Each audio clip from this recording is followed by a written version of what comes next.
Welcome to the latest episode of Five on the Floor on the Five Reasons Sports Network. Thanks for joining us on your favorite podcast app, on Apple Podcasts, on Android, Spotify, or the Five Reasons YouTube channel. Make sure you subscribe to Off the Floor. That's our Discord server, $2.99 per month. Link right here in the description.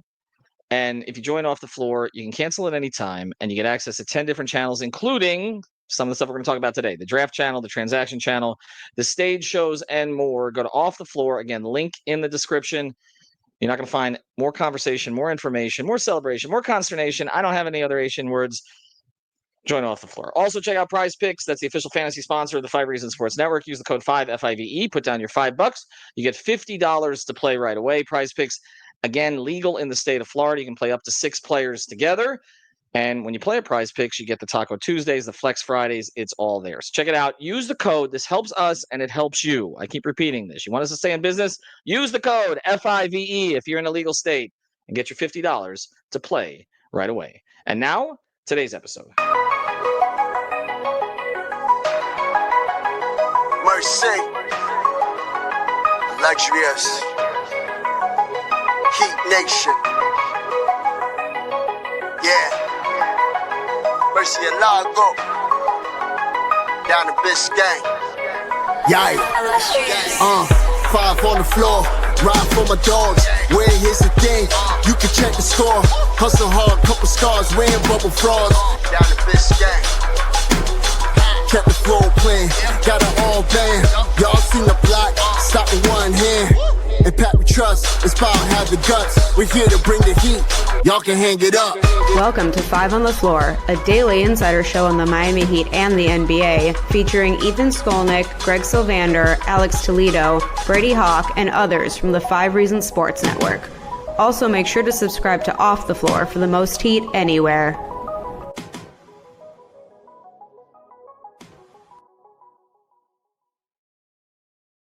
All right, I just want to be clear on something before we start here. Adel, put on the glasses. Well, there you go. Unfortunately, Eternal, you unmute yourself, please, because you're who we're going to talk about. Can you unmute, please? Thank you. Okay. Yeah, go ahead. Yeah. Okay. So here, a few things here, right? Because you just got to know the politics of the Five Reasons Sports Network that go beyond Five on the Floor. Okay, so here's how we kind of work. So we don't have anything else to do. So we'll tell you how the sausage is made. All right, there's a thread that I've had for a while. It used to be just Greg, Alex, and I, but then we added Brady officially. So it's called five OTF Core. Okay, and essentially we just go back and forth all day. But we have many other talented people in our network. Okay, you can find on Off the Floor. You can find on playback.tv/5RSN. And we've tried to introduce you to these folks so you get their perspectives, because we don't just want the four of us. We don't want to be monolithic, talking about the same things all the time, right? So basically, we have people that have different specialties. Okay, and so often I'll say, do you have a topic? Do you want to come on with something? And sometimes you'll hear Major. Sometimes you'll hear, we've got Digital Adel here. You can follow him at Digital Adel. Sometimes we've got Eternal Bast. You can follow him at Eternal Bast. That's who we're mocking at the moment. And we have others. Tony Schwartz has joined us at times. Sean Rochester, of course, Coach Rochester joins us. We've had Naveen from the Philippines bashing the Heat. Like we've got a total, we've got a wide variety of folks. Matt Hannafin was on the other day. Does a lot of work with Adele. Does very good work on the draft and on other things. And who am I forgetting? Oh, our guy Ray, of course, who you can find on Playback. So we have a pretty big, healthy group now. Now, Eternal's the one though. Okay, and we love you. Eternal's the one who will suggest an idea or say he's gonna be, and then there's always something. Like today was the computer was bugging. Is that what was happening here? And so you pop in a little late, and then as you see that one, that's not a problem. That happens to me. Alex has the worst internet of all time. He has a helicopter, right? Brady freezes up sometimes. Okay, whatever. It's not an issue. But it's like, I'm trying to start the podcast. You're already late. I'm letting you in, and then you're texting me. You're complaining that the intro hasn't been changed. And I'm just wondering, is there any time that you're not going to micromanage when you're late? Like, if you're here on time, throw it at me. And I get it. And our guy, and we'll throw it at Mercy. Our guy, Music by Mercy, has done a great job giving us the intros and all that kind of stuff. He will do another intro, but we don't know who they're signing. So we kind of went with something, And they may not sign anybody, as we know. So we kind of went with something that we had before. So Mercy, you're out there. I'm going to text you. Mercy listens to all the episodes. We're going to need a new intro, but we're going to wait until first thing Eternal tells you exactly what it is it should be. And also we know exactly what the Heat is doing. All right, today's topic, which Eternal suggested. Okay, so there you go. I'm at his mercy. There was a report. And Adel, of course, is our draft guy. Okay. Eternal is our playback and Discord guy. And a lot of other things. Based in Memphis, Adel's based South Florida. We'll go from there. There was a report that Philadelphia is looking to get Durant. Okay. Daryl Morey has not had a good run lately. Some of it's not his fault because of Embiid's injury. Some of it is his fault, but he'll never get called on it because he leaks to the national media.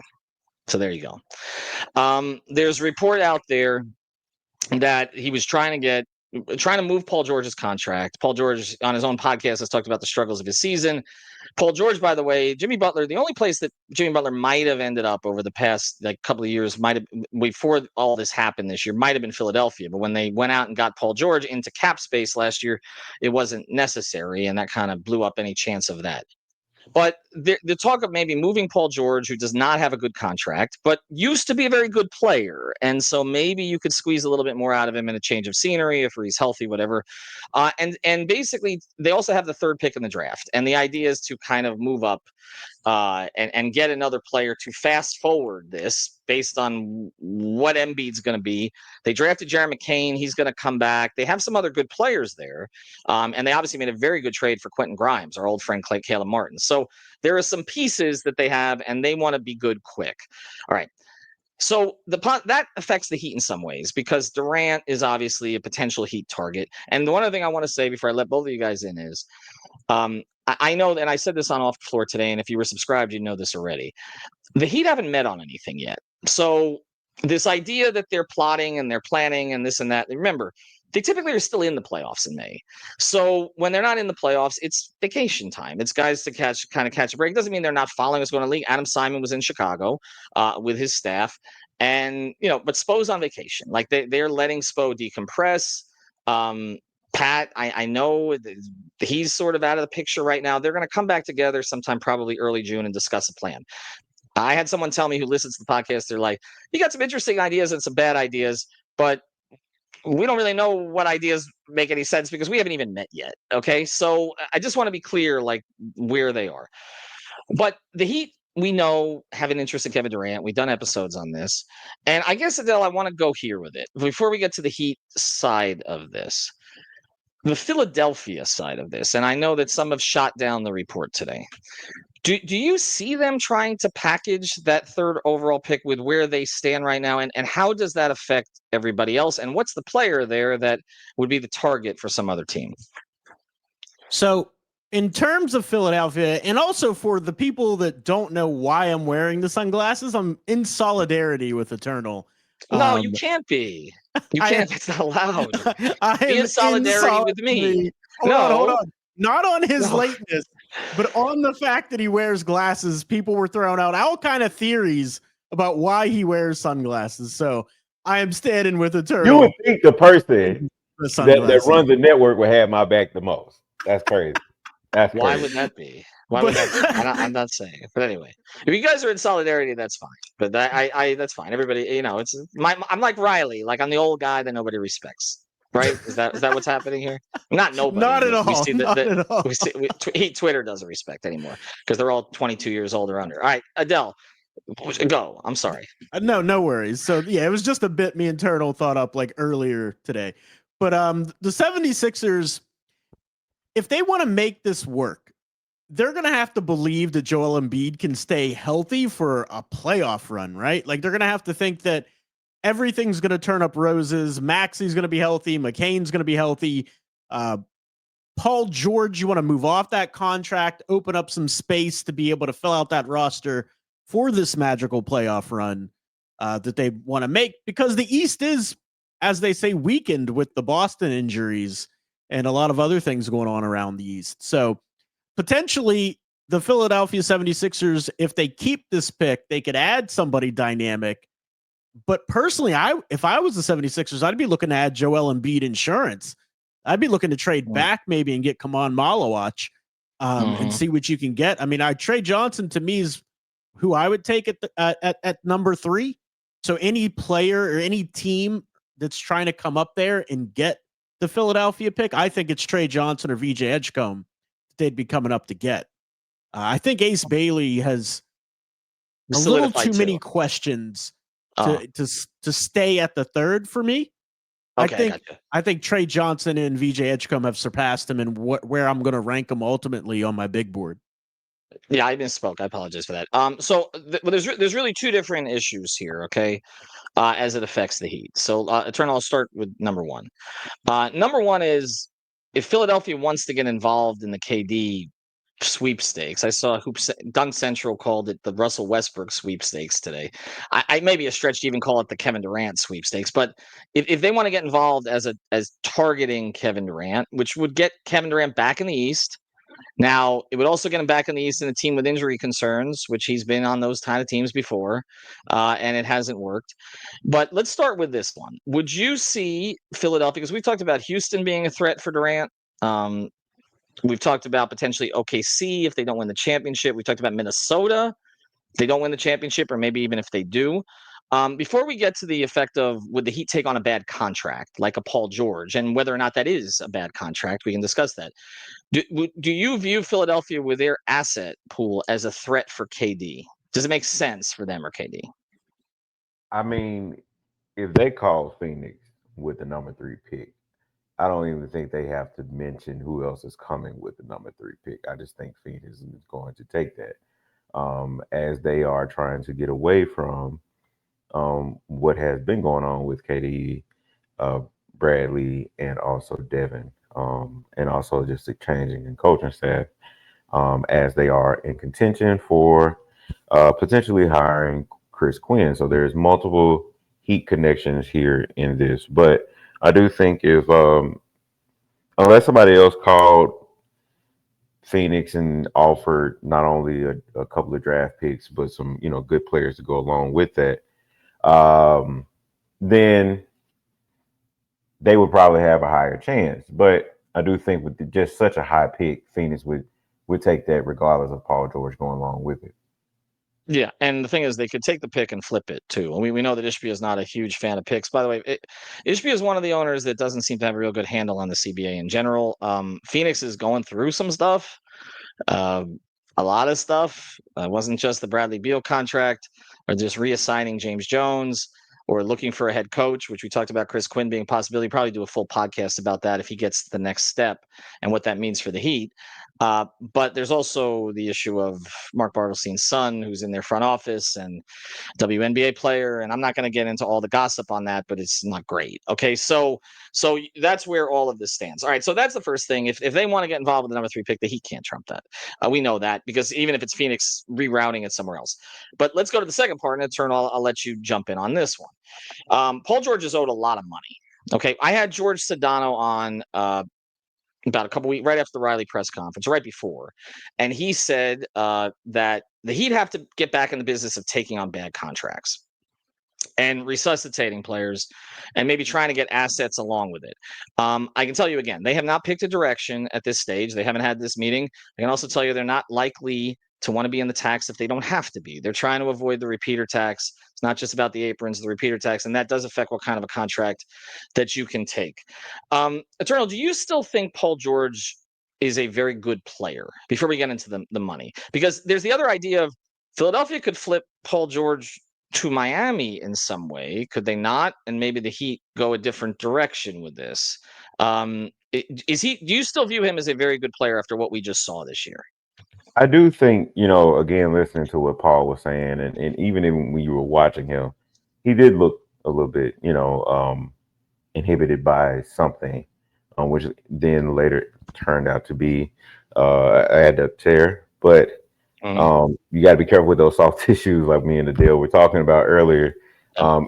Again, with Aaron Gordon, hopefully nothing happens to him from playing in that game. But I think if you look at the 2 seasons before with Paul George in LA, he was able to give you something.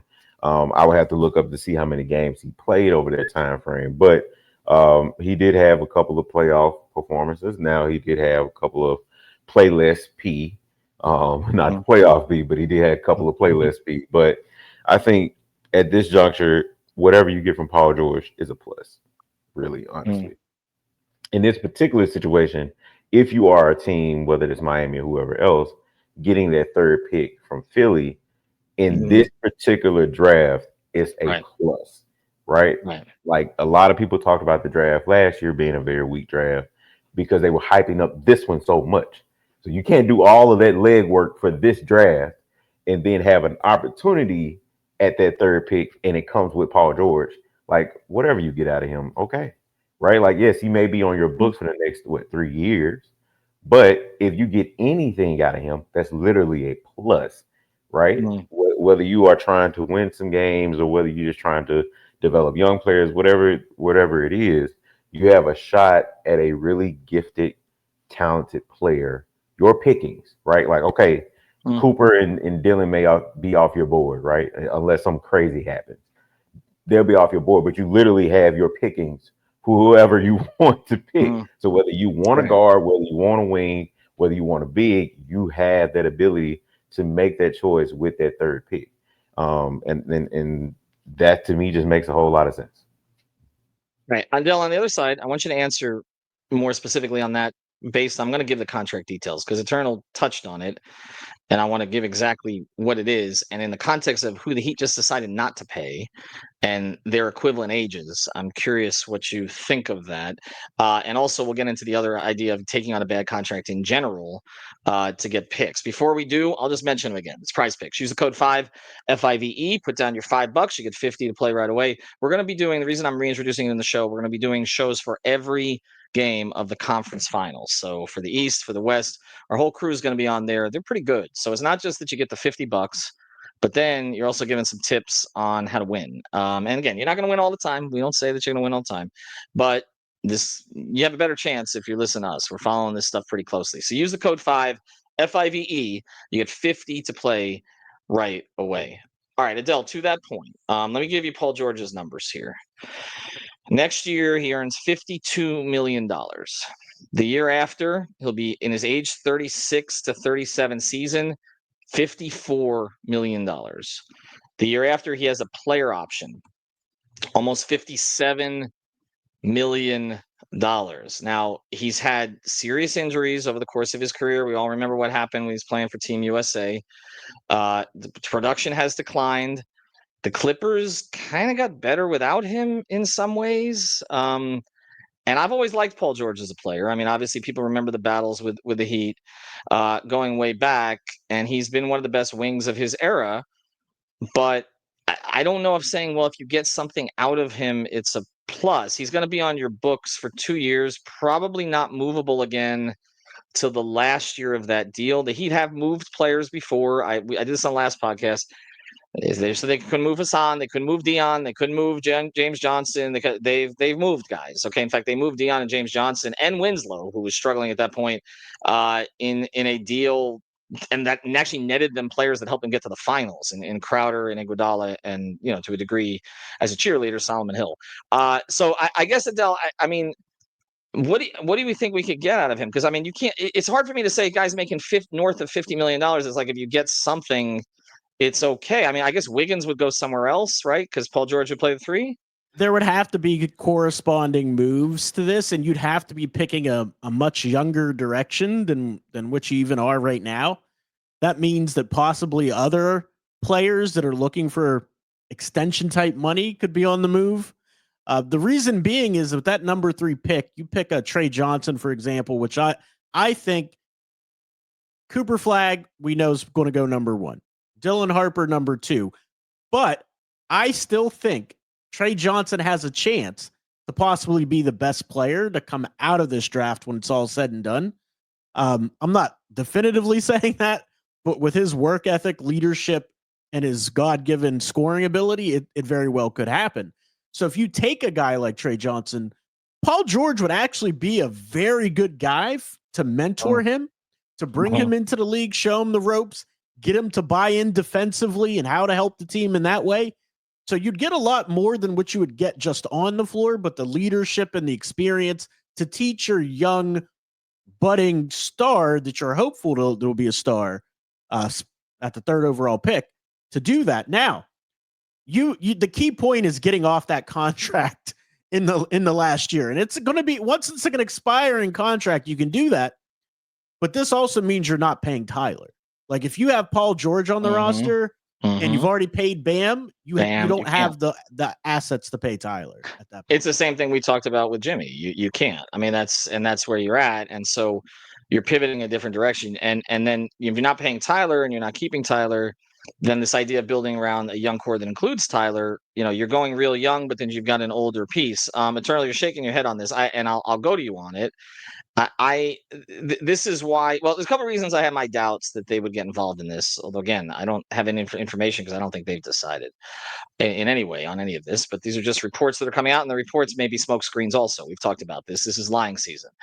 But to that end, if you take a look at what their history, they've never traded up in any significant way for anyone.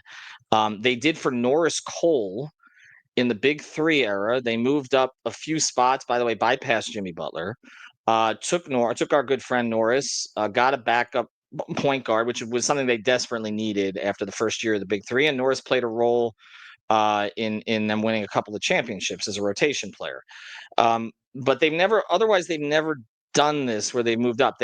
Pat looked a few times, probably many more times than I know about. I know he dangled PJ Brown during the 90s to try to get Lamar Odom. He dangled PJ Brown to try to get Darius Miles. So it's not like they've never considered it, but they literally never done it. Okay. And especially to get in the top 10, they've never done that either. They've hung where they are, taken the player. Some cases they've traded out for tax reasons, money reasons, as they did the year that they passed on Draymond, who went to the second round. So, Eternal, do you see any situation where they would actually look at this? Because I'm having a hard time wrapping my arms around it. Earlier, you mentioned, or yesterday, which is the whole reason why my shades were brought up. You mentioned lead guards that are in the final four of the playoffs, and how they got those lead guards was from either the late lottery or the top of the lottery, right? You're talking about Anthony Edwards, and you're talking about Shea, talking about Halliburton, and you're talking about Jalen Brunson. I believe Jalen Brunson. Brunson, no. No, Brunson was like later, right? But those other three, yes. But I think when you look at that and you talk about your own,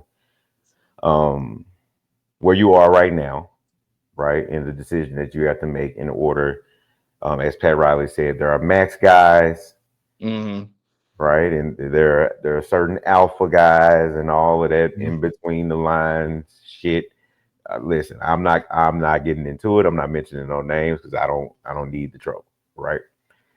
Because I want to stay professional, like Ethan taught me. Oh, that's nice. But you can't get to the point, though. I'm allowing. Yeah, I'm getting to the point, Ethan. I've been talking about it this whole time. Okay, but the point is, you have an opportunity. If you actually do have an opportunity to consider, is there a potential young player in this draft who could change the direction of our franchise? You know, is there a Dwayne? That's really what we're talking about, right? Is there a Dwayne, right? Because when you're talking about, and just what you're referencing is this, okay? And then the NBA put out their promo for the two conference finals and basically proved my point. I asked Greg at the end of the last podcast, I said, who's the most important player on Minnesota? Anthony Edwards. Who's the most important player on OKC? Shea. Who's the most important player on Indiana? Halliburton. Who's the most important player on the Knicks? Brunson. Like, there's no argument about this. We're not saying there aren't other good players. Randall's a good player. I mean, half the players played for the Knicks at one point or the other. But Randall is a good player. Okay. Obviously, Chet's a good player. Jalen Williams is a good player. And some of them are better than just good players. They have more potential than that. But when we're talking about this, we're talking about those four guys, and they're guards who have the ball in their hands a lot. And that gets to the question of, do the Heat have that guard, or do they need to go find one? I know where you stand, Eternal, and you are where a lot of Heat fans stand. They don't have that guy. They have a guy who can really flourish in the right situation, right system, has had great growth.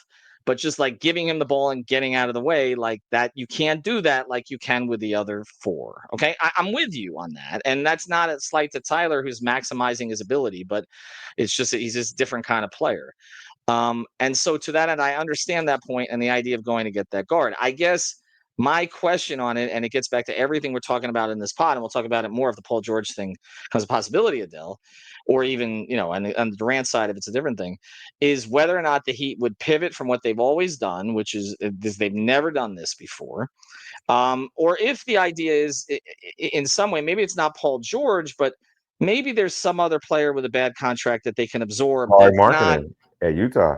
Well, Markin is another one who I know they've looked at, and he's really highly paid, but it's not a Paul George in his mid 30s into his late 30s. And I also wonder about the optics of a decision that I agreed with at the time and still do, of not paying Jimmy and then basically paying Paul George what Jimmy essentially wanted, but with an extra time on the contract when they're the same age. Like I don't. Right? But you're getting a 3rd overall pick. Like that's the difference. And I wanted to leave off on something with Trey Johnson real quick, if I may. That profile, that archetype we talked about in that previous pod, Ethan. Wingspan over 6'7". Trey Johnson's wingspan was 6'10". He's 6'5", 8.5-inch standing reach. He has the body fat percentage. I can guarantee you that he's under body fat percentage of 5.8. The only thing he didn't check is the weight, which is like 204 pounds. He's 190.4. Out of that, he fits that archetype to a T, which is your next great lead guard. Put that to his scoring ability. Only 4 freshmen in the history of the SEC led the SEC in scoring as a freshman. One of those is Kevin Durant. Wow. Well, that's good information. So look, I'm not going to argue with your assessments of the players. I know where you're at on that. I mean, you thought Stephon Castle would be the rookie of the year, and he was. So I'm not arguing with that. I'm talking about organizational philosophy and whether or not when they have these meetings, whenever they have them, and maybe it's Adam Simon or maybe it's somebody else from his group who's like, look, okay, and they will trust him. They have before, okay, as they make these collective decisions. He says, look, is there any way I can get this guy? Right. How do we get this guy? This is a player who's going to change our trajectory, right? That's what we talk about. How do we get this guy? And then it becomes a conversation after that of, all right, how high do we need to get up to get him? If it's a play, let's say it could be Edgecombe, could be 4, could be 5, could be Ace Bailey, could be, but let's just say, and I'll go to you next to Eternal and we'll close this out. Let's say it is Trey Johnson, right? And it's 3, okay? Then and it's Philadelphia, and then the conversation has to be had with Philadelphia. And then the conversation becomes, okay, Pat, Eric, do you want to take Paul George on? And then it becomes Nick, Mickey, do you want to pay Paul George? What's on his contract? And then it becomes Andy, can you make this bleep work? I mean, that's how this goes. Like, that's why I'm saying, like, it's not like as simple as, oh, Pat snaps his fingers and comes down from the heavens, and then all of a sudden, it's not how this works. I'm trying to give you some alignment, and I'm probably missing steps, and people are involved in the process and all the rest of that. But that's basically what they are. So, Eternal, I'll let you close on this because I don't. Look, I know they trust Adam and I know they trust the staff, and I don't know who they like. Okay, not at this point. All right, we've had some rumors. We did episodes on players they've been linked to, but sometimes that doesn't mean anything. So, Eternal, I'll let you close on this because I just think this is highly, highly, highly unlikely, even though I can understand the rationale for it. Right? Yeah. So obviously, especially in our Discord, people talk about all the time, and especially on Twitter, how the Heat have done things. They have done this. They have done that. Yada yada yada. It's an organization almost like a machine to a fault at times, right? Is the way that people pitch it. But I think when you look at Adam Simon and his scouting department's resume, I think he has the cachet to say, look at what Jaime did his first year. 3rd in Rookie of the Year voting. Don't do that. He did his part. All right. He did his part. As far as scouting at that position, in the draft, what he was able to get, it resulted in 3rd Rookie of the Year voting. Khalil Ware, at a late instance in the season, came in, won Rookie of the Month, He has some ups and downs or whatever, but he's more than likely going to be named either to the first or second rookie team tomorrow. Had a better rookie season than Bam, which I just discussed with Alex on the last podcast. So anyway, continue. So if you have an opportunity, which Heat fans, right? Which I know it's not about the Heat fans, it's about the front office who's listening. I know you're listening. If you have had the opportunity to draft and make the use of such a great and phenomenal scouting team who put in their work, right? They put in their work, and you got Khalil at 15 and you got Jaime at 18, right? You put in all their work to get, and you have an opportunity to have your pickings, whether it's Trey Johnson, Ace Bailey, VJ Edgecombe, whoever, you have your pickings if you take on the Paul George contract, right? And you send out a Tyler who you may be undecided on if he is a max player, which is what you're going to be. If he's asking for it, what you say, Ethan, every dollar, every penny. It sounded like he's asking for. It sounds like he's asking for every dollar, but it just doesn't have to be now. That's how I took it. But that's why you have to have conversations with his agent and with him and understand where he stands and what your limit is going to be and where he's going to go. I'll just close with this, and you make good points, Eternal. I will credit you on that, which is why we waited for you almost. Right. But before you do, I'm gonna tell you the live. Okay. I said it's going to be a 20-minute pod. We're at 31 and 7 seconds. Continue. Before you do. You may not have a perfect opportunity to make this choice again, right? The teams that want to win right now are at the top of the draft in Dallas, San Antonio, and Philly, right? These aren't teams that are prepared to just shoo away the next 3 to 4 years, right? Waiting on a rookie to develop and everything like that. These are teams because of the win. fact that the lottery really didn't reward the tanking teams this year, and I know the NBA is looking at some other stuff. Yes, and also that Joel is hurt. That Maxey was hurt, right? Maxey is on a max contract. Joel is on a max contract. No, they have to win now. Daryl Morey has to win now. Like otherwise, this thing has been a failure there. Like he has to win now. There's only so many appearances at the Sloan Conference with the national guys where he's leaking information that can save him. Here's my overall thought on this, though. I get what you're saying about what Adam Simon and his staff have done. You know my thoughts on how good they are. But for this to happen, there has to be such a conviction about one guy for them to do this. Because the other way you could look at this is, well, Adam can get a really good player where he's at because they've done that before. Because they got Bam at 14 and they got Tyler at 13, and like you said, they got Jaquez, they got Jovic, they got Ware, and none of these were picked up above 13. So I understand the need for a transformational player, but they got 2 all-stars, one who they maxed and one who at least is in a conversation for a max, whatever we think of where that ends up. And so that is sort of the other case. But you still have questions about those. You really not about Bam, but you still have questions. I get it, but also Giannis was picked 15 and Jokic was a second-round pick, and there are examples of that happened. So I get your point. By the way, Paul George was picked 10th, was he not? I believe Kawhi was picked 15th, right? I from what I remember, right? Right, but the percentages, though, your chance. No, I get it. So low. I get it, Adel, and I know. Look, nobody wants them to move up more than you do. Trust me. I know. We'll be 75 podcasts on Trey Johnson. I understand all of that. I'm just saying there would have to be such a conviction about one guy. Maybe they'll develop that conviction. Let me ask you a question. There will will be. Let me ask you a question. We can close at the 33-minute mark. Yes, that's fine. Go ahead. Continue. Let's go back in time.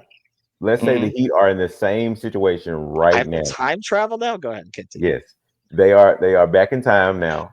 Yeah. Everything that just happened the last 4 or the 5 seasons, whatever, just happened right before 03. And the Heat have an opportunity, not because they failed their way into the top 5 picks. They have an opportunity to draft a young Wade without knowing he's going to become the Hall of Famer that he is going to become. But what you have to go off of is how he did in college and what he did in the Final Four. I mean, you do it, but even at the time, they had no conviction on it. Because if they had won that game, if they had lost that game in Toronto last game of the year, they would have picked 4th and they would have taken Bosh. And Pat can deny this all he wants, but I know Chris Kaman was in the conversation. So I guess knowing what we know now, yes. I mean, knowing if I knew what I knew then, I would have gotten a hair transplant 2 years ago. But we're at this stage where we're trying to project, and I'm just saying, I understand both of your perspectives on this. Okay. I understand Adel's perspective of look, they need a guard who's a difference maker, like to push this thing forward. Okay. And here's an opportunity to potentially get one. Again, if you have to take a bad contract, who's some guy who was a very, very good player, you got to look at it. I understand your perspective on this, Eternal, that you may not get another chance at it and all of that. And that's kind of the cost of doing business. And and you pivot around this direction. And if Tyler's not going to be the guy that you want to pay the max, you got to find the guy who ultimately will be, maybe down the road. And this guy will be on a rookie contract too, so that kind of offsets the Paul George stuff. I am not immune to all of this logic. I'm just saying I don't think there's any effing chance that that's going to happen. Anyway, unfortunately, ask me another question. I'm out.